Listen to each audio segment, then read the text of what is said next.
Great. Such Thanks good so much performances. for watching our videos. If you like D&D Logic series, consider watching some more videos. You could have told them to subscribe. Mwah. Shut up, Rowan.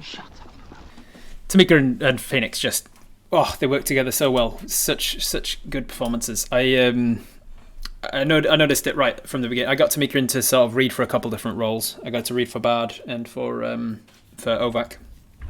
And when I saw her playing with Phoenix, I was like, this is a good team. And I gave them a couple of different prompts in the audition, and they took to it every time. And I was like, this is what I want. And we discovered in the audition process, I came up with a new thing for their characters that I was like, all right, let's try it as if you are kind of like, you're not even D&D characters. Let's just try it as if you are sisters and you're fighting. And that's what got this sort of a performance. And I was like, that's what I'm after. From now on, I want you to think that your characters, that the people playing your characters at the table are actually sisters. And even though their characters aren't sisters, that sister animosity comes through. And I had a little play around with which one is the older sister. And I can't even remember which one we ended up settling on. I think Tamika's character is played by the older sister. So I don't know if I've mentioned that or not already. But these guys are played by sisters. That never comes up in the series. Probably never will. But it's a good way of getting their characters, getting them into that sort of animosity.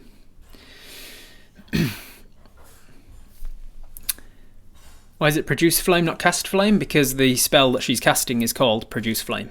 So she's shouting the name of the spell. So let's head over to... I'll keep you on that page while I find the... What would it be? It's on the drive. Maybe it's in my documents. Let's have a look. Let me find my thingy-ma-bob-de-boop. So I think, from memory, this is the first script that I wrote, because it's one of the first scripts that I had intended on, the first one I had intentions for. If a player takes too long to decide, would you also default to no action taken? No, I would default to you take the dodge action. If a player's taking too long, I'm like, I need an answer from you, otherwise you're going to just take the dodge action and we'll move on. I've only had to do that a couple of times, and usually with the kids that I run for, rather than players at the table. Like, everybody I play with tends to just get by with their action. They're just like, yep, do this thing. And we'll read the first draft, see how much it's changed since first draft day. Not my turn. Exterior, wood, day. There's a battle in full swing. We see Sorcerer fire off a fireball to enemy 1, currently engaged with Barbarian 10 feet away. Firebolt! Enemy A gets hit, but stays standing. Enemy B walks up to Barbarian and attacks. Rogue pops up out of a bush, runs across the battlefield to behind a tree still inside of Sorcerer. Hide! Rogue hides behind the tree. Rogue then pops their head out and sees that from their new location, enemy B is directly behind Sorcerer. Psst! Rogue waves to Sorcerer and gets their attention, then gestures to move. Sorcerer doesn't get it. Rogue keeps gesturing with the head, the hands, and the bow to move, becoming quite over the top with the pantomime of get out of the way so I can sneak attack.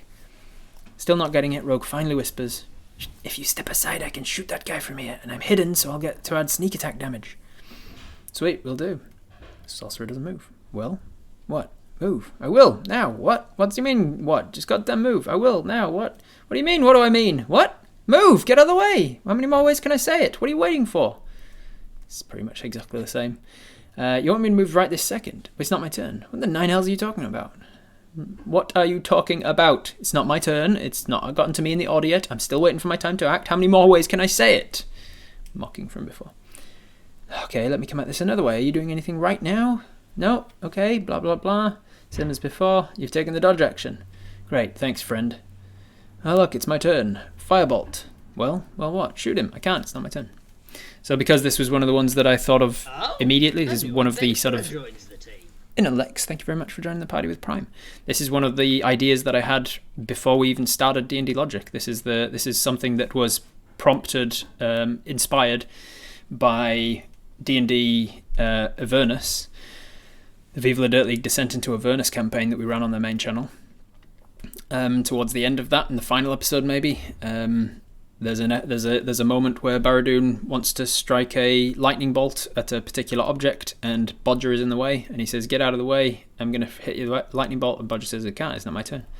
And this skit has been in my head since then. So it was one of the sort of impetuses to even start this D&D Logic series in the first place.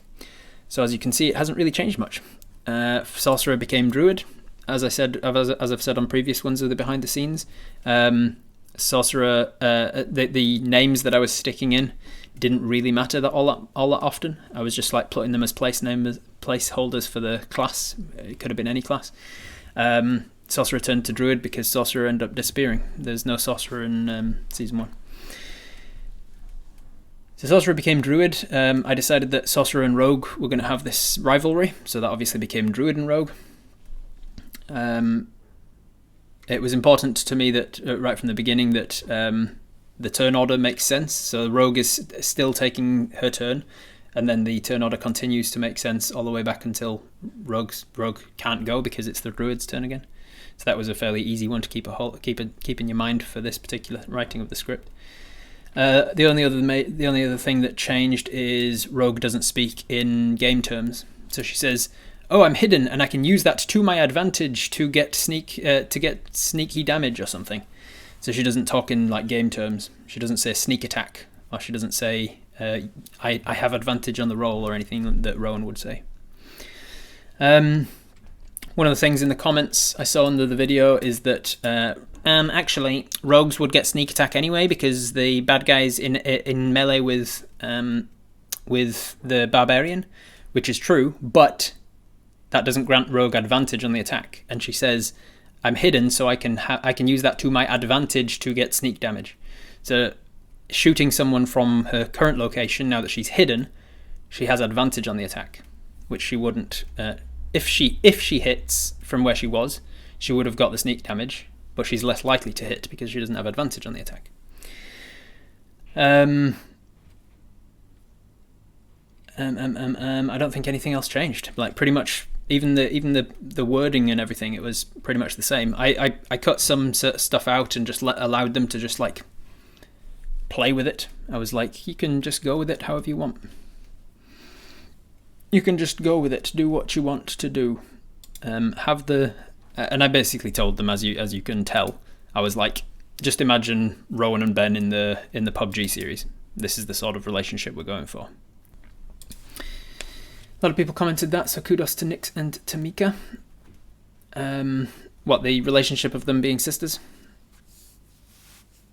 Oh no, the relationship of them being like Rowan and Ben. Yeah.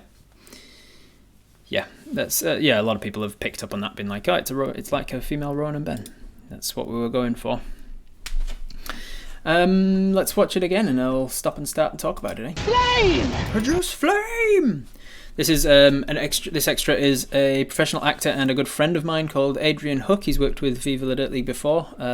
We went to drama school together. He was the year behind me. Funny point of connection. At Toi Whakaari, the drama school that I went to down in Wellington, every year when people are graduating, instead of getting the boring old cap and gown, just black cloak making you look identical to everyone else there, after churning you through this university of like teaching the same things in the same classes to the same people, and then they top it all off by making you look as identical as they can, removing all senses of uniqueness from you. It's a true wankery actor talking there. Toi Whakaari goes the opposite way with it, and we still get cloaks for our graduation, but the cloaks are handmade by our friends and colleagues, essentially. So the people in the first and second year of the acting course make a cloak for the person who's graduating in the third year. So everybody in first and second year pairs up and then chooses one person to make a cloak for.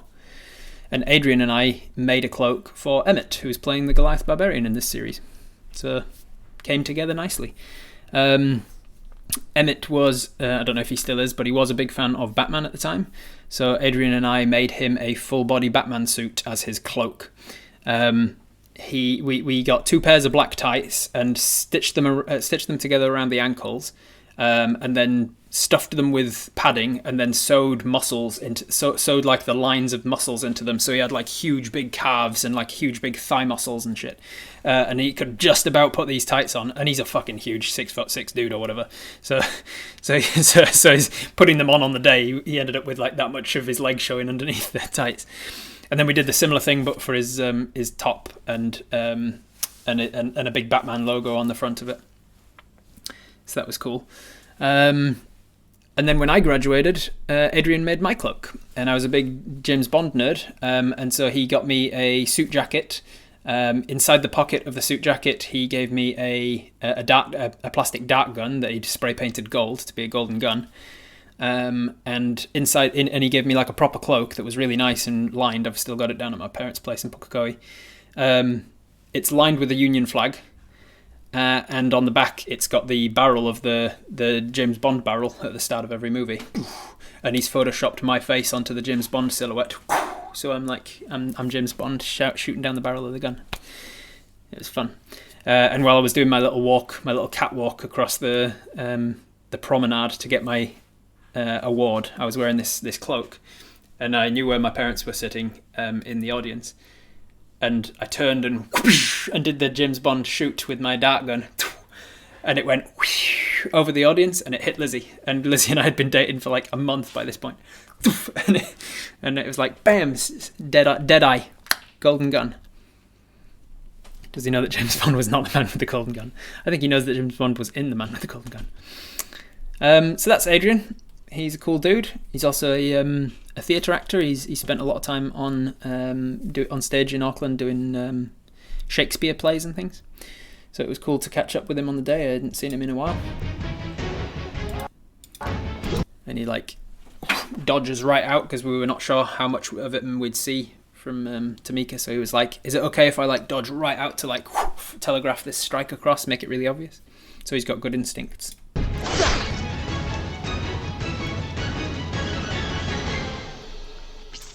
I told them all in the background, I told all the background actors, like, this isn't a video game, so you're not like video game idle. Don't use like the same sprite motion as like you're doing the same idling over and over again.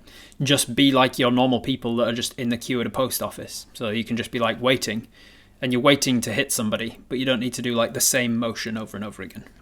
So hopefully that comes across with sort of the background acting.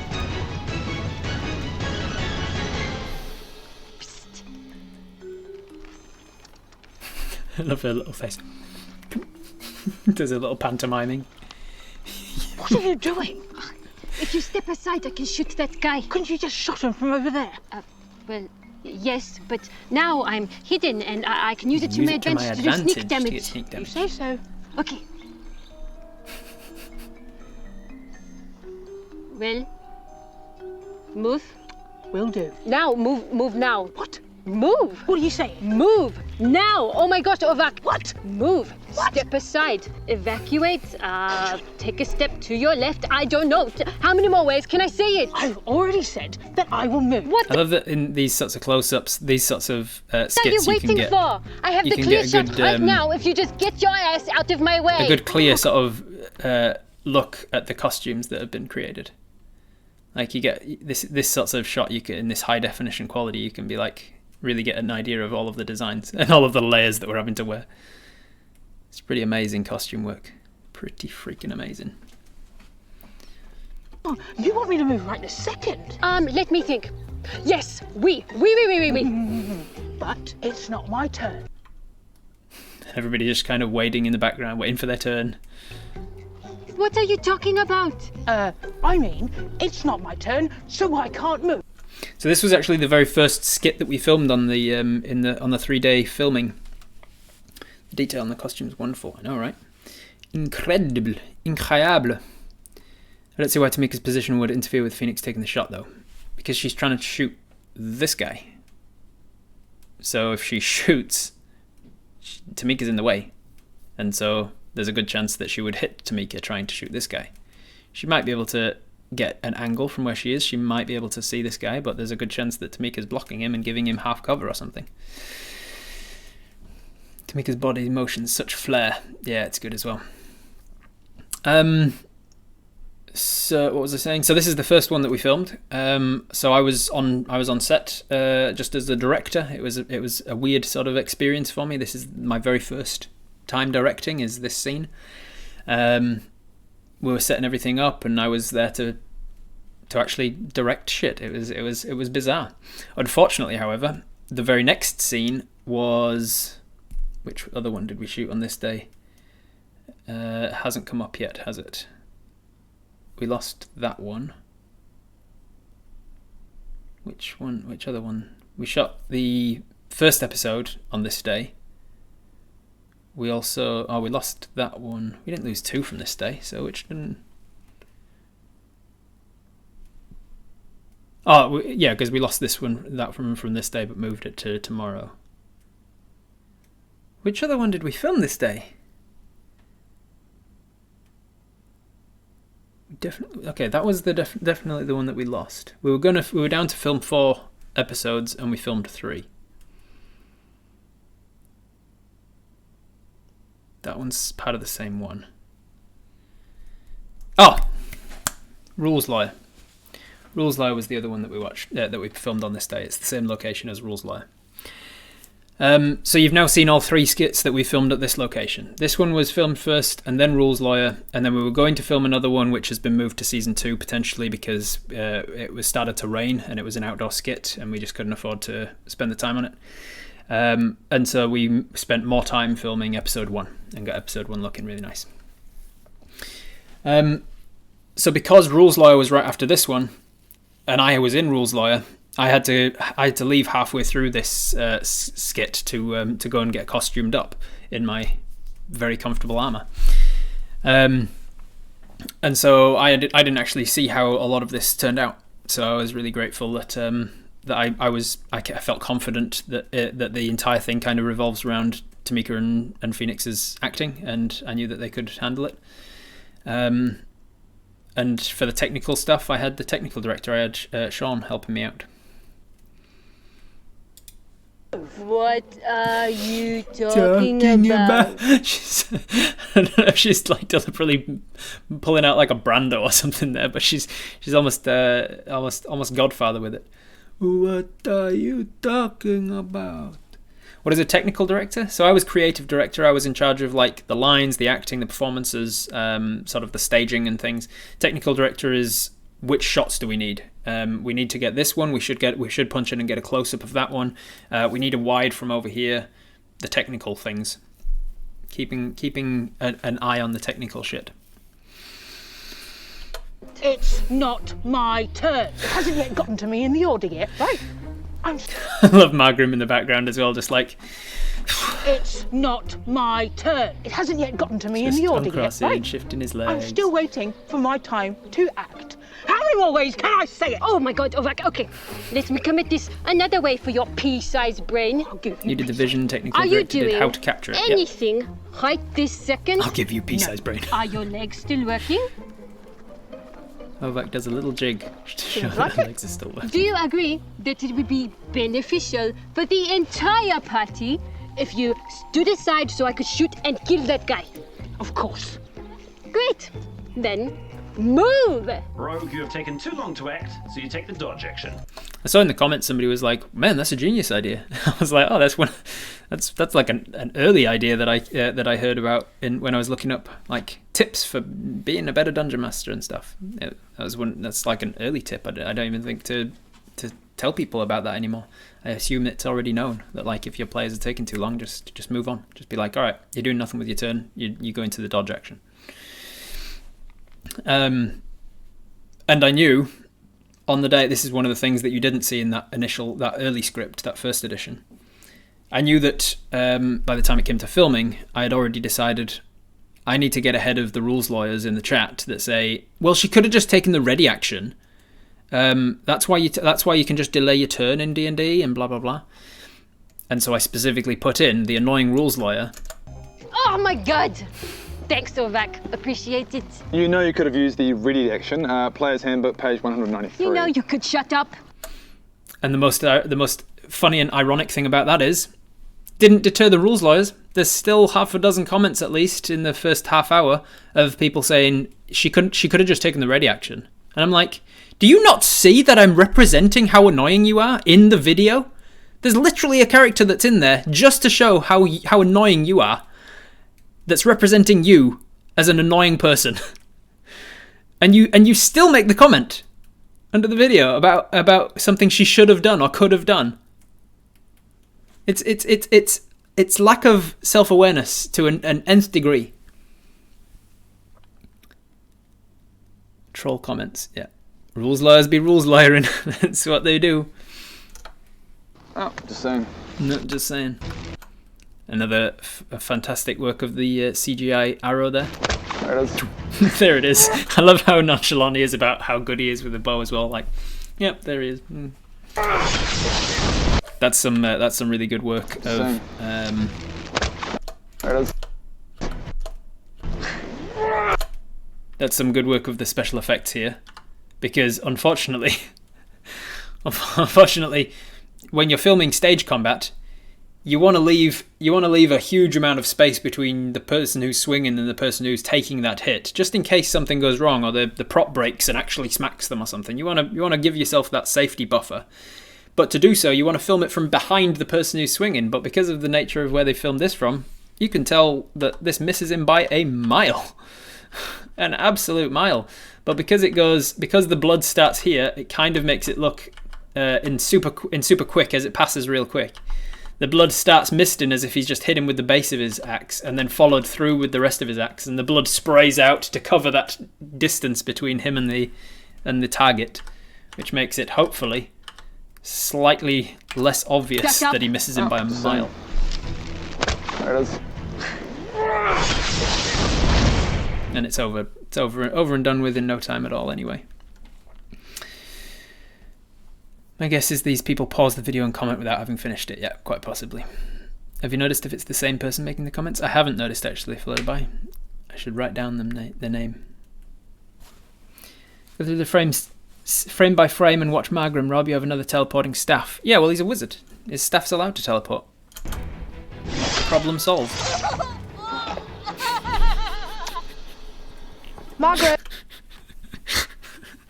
In the initial script, as you saw before as well, it was just like 3 people battling. It was rogue, barbarian, and druid, and then 2 enemies. I was keeping it nice and small, so we didn't have a huge amount of cast. But we were already getting in a whole bunch of these folks for episode 1 anyway, which we were filming at the end of the day. And so if I was going to get Emmett in for 2 hours of costume, getting him into his head and his gear, his makeup and shit, I'm sure as hell going to use him. And likewise for the barbarian, for the bard, I'm going to get her in anyway and put her in ears and costume, so I might as well get her in a little bit earlier and actually use her.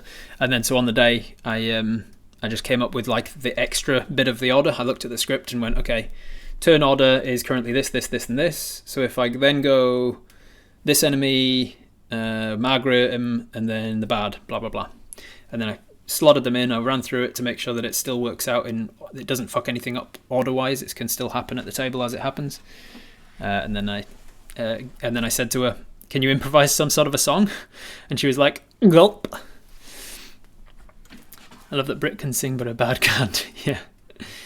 She's just mocking him. That's something that I quite like about this. It wasn't intentional. I wish it kind of was. I wish I could claim that this was all written and smart. That was weird. But this kind of this toes the line between Healing Word and Vicious Mockery, both of which are bad spells that they can use, but one of which heals you for 1d4 damage and one of which injures you for 1d4 damage. So you could read it either way, which she's doing here. You can make your own headcanon. I had in mind that she's healing him with Healing Word. You've just been killed. I also gave her the free rein to choose the letter. I was like, you can choose a letter, it's just not Fargrim, Targrim or Wargrim. And she's like, alright. And so she was like, Margrim, does that work? I was like, yep, that works for me. You plan on going through all the consonants for Byron, and then some. If I were an extra stunt person, I would absolutely allow to be swung at as close as possible with no regard to personal safety. That's just me. And then you get hit, and you get out of work, and then you regret that decision, and you don't do that decision again. You said in the tavern that you had skills. Get up! Somebody in the comments was like, but he wasn't in the tavern in the first episode. That was Fargrim the Great, his deceased brother. And I was like, that's a fair call. We didn't notice that on the day. But also, you think they've only been to the tavern once? They could have been back to the tavern multiple times. You think he doesn't proclaim his skills at every opportunity that he gets? You said in the tavern that you had skills. Get up! Could you explain? I love this little over-the-top flourish. Well, Well, what? shoot him. I can't. It's not my turn. Not my turn. Thanks so much for watching our videos. If you like D&D Logic series, consider watching some more videos. You know, you could have told them to subscribe. Shut up. Shut up, Rowan. Shut up. I had to... Phoenix, look at her. You can see the moment that she's like, oh, I don't want it to come across as if I was being actually mean. You could have Was told that them too to mean? subscribe. Shut And up. she like Shut has to, up, she has to Rowan. laugh. She has to laugh to be like, oh, is this okay? Is that okay? I told you to shut up. Oh no, don't want to get in trouble. To be fair, unless you have songs specifically prepared for every single bard spell, you'd probably be coming up with a song on the fly at the table anyway, so it's realistic. Yep, for sure. You know, people, the stunt people die on set every so often. Yeah, they do. Was he killed on screen or not? I need order on my cemetery. That's up to you. You can decide. If he was down, if he'd taken a wound and fallen unconscious and was making death saves, and then she casts vicious mockery on him, then he fails a death save and potentially on his next turn rolls a 1 and fails 2 more and dies. So it's quite possible that Margrim's dead. It could also be that she healed him in this particular battle and he sticks around forevermore. The show must go on. Self-stitches his face. Yeah. The song is so shit yet so fitting. Yeah. I made the comment about Margrim not in the tavern or a similar one, but even my pedantic self found the joke hilarious. Yeah, I mean, he could have been in a different tavern at a different time. When did you know that Rowan was going to be the rules lawyer? Right from the beginning. I knew that. So Rowan, rules lawyer, had been written to be a bit of a bit of a less character than the main characters. I consider there's 5 mains. There's Aaron, my character. There's these 2. There's the barbarian, and there's Wagrim, Agrim, Sagrim, Fagrim, Tagrim, Gragrim, Wagrim. No, that can't be right. No, Ovak isn't considered to be one of the main characters. She turns out to be pretty main. So swap Ovak out for Adam's character, the cleric. Those 5 are the main characters. So those are the 5. The lines ended up getting quite blurred with the main characters and the supplementary characters, the secondary characters. And then there's the 4 characters that ended up getting written out completely. Magrim, and Magrim. So where was I? What was I talking about? I don't know. So anyway, those are sort of the main characters. Rowan's character was intended on being one of the secondary characters, less used than the others. Alpha, thank you very much for joining the team for 8 months even. But as it turned out, even though he was one of the secondary characters, he was needed on all of the days anyway. So it was like I might as well have written him into it a little bit more than the others. So I knew that the DM was going to be easy to cast as one of them, and the rules lawyer would be the other. And I thought DM makes more sense as Alan, because he's having the most trouble understanding or like keeping a track of all of the Artificer rules. And if you add in all of the other races and classes and spells that you've got to keep a track of, and combat mechanics and things, and how to set a DC and all of the other rules that a DM has in their mind, it was funniest to me that he would be playing the DM. And then if you cast the rules lawyer as the guy who has the hardest time understanding the rules and specifically how the rules work, it just gives me no end of humor. I'd like to hear more of the DM. Yeah, the DM is going to come into it more, but Alan specifically wanted to just like take a back seat on this one. This is the intention of the future of VLDL. They've reached the level where they can't churn out more content of their own, like just the 3 of them, because there's only so many hours in a day, and filming each episode takes a certain amount of time. So eventually you reach that level where you can't go any further. So in order to keep creating content for the channel and growing, then they needed to branch out, and they need to have other people making content that they don't have to be involved with. So they decided, Alan decided to try and get that with D&D Logic. Like, you make some stuff, I'll pop in to do some voice acting when needed.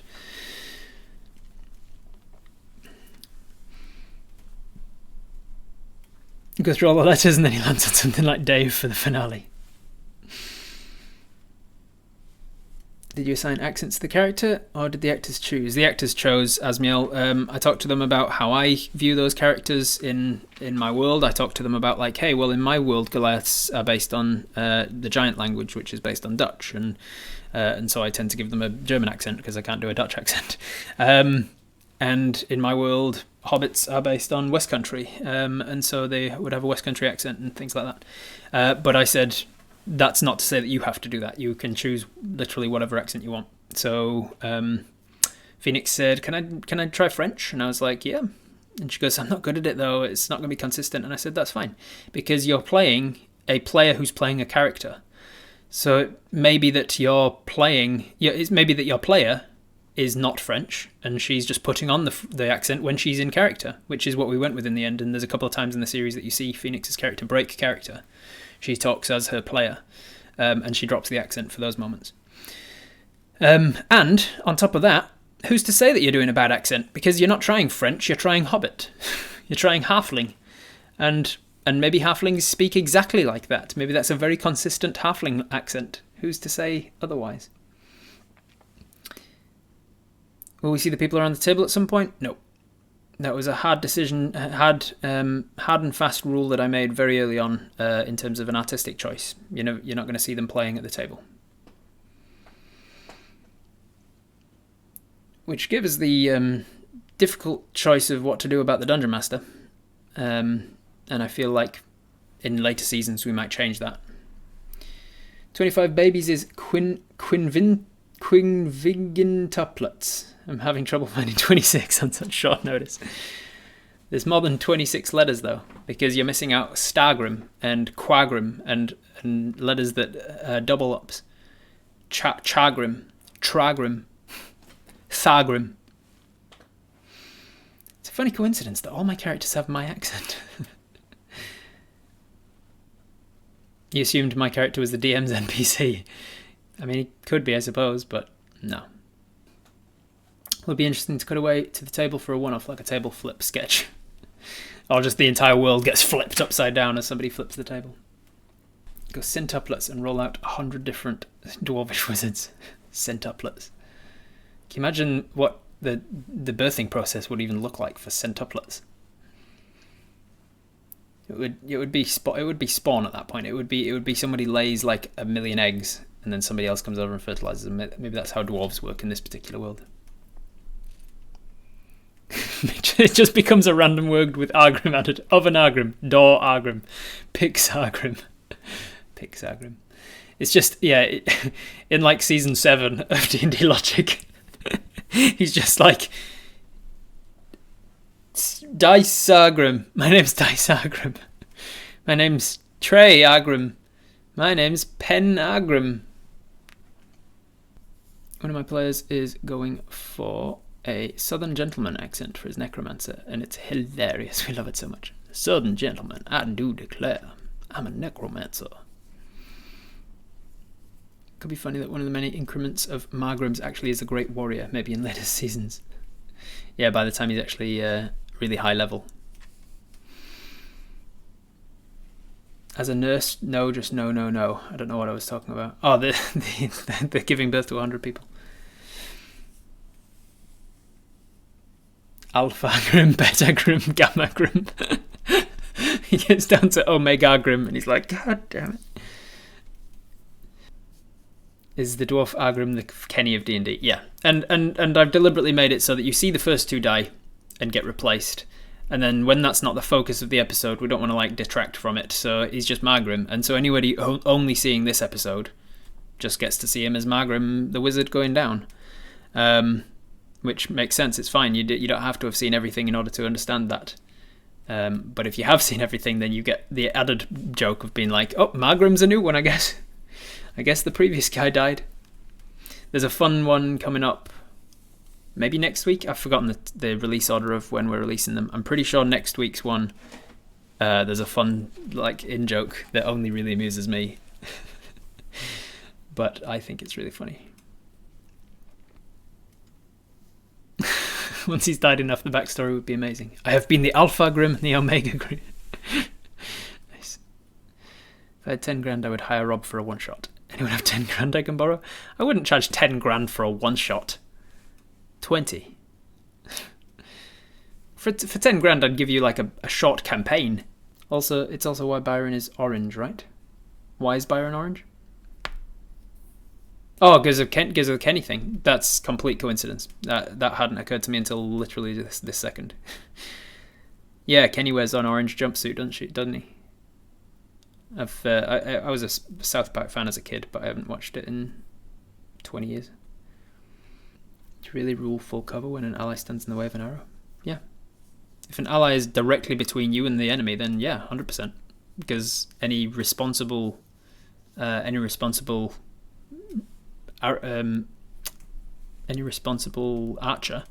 is not going to shoot at their friend in the middle of combat when everybody's moving around and swinging swords and firing spells and stuff.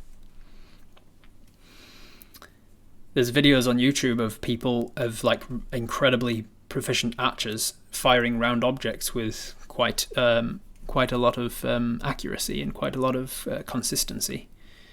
But even people in real life with that skill replace that coat stand with their partner, their friend, and see if they still do it. And even if they do, now have their friend moving around without even looking at the guy who's actually shooting arrows and firing off spells and stuff. See if the archer still finds comfort in firing an arrow at them.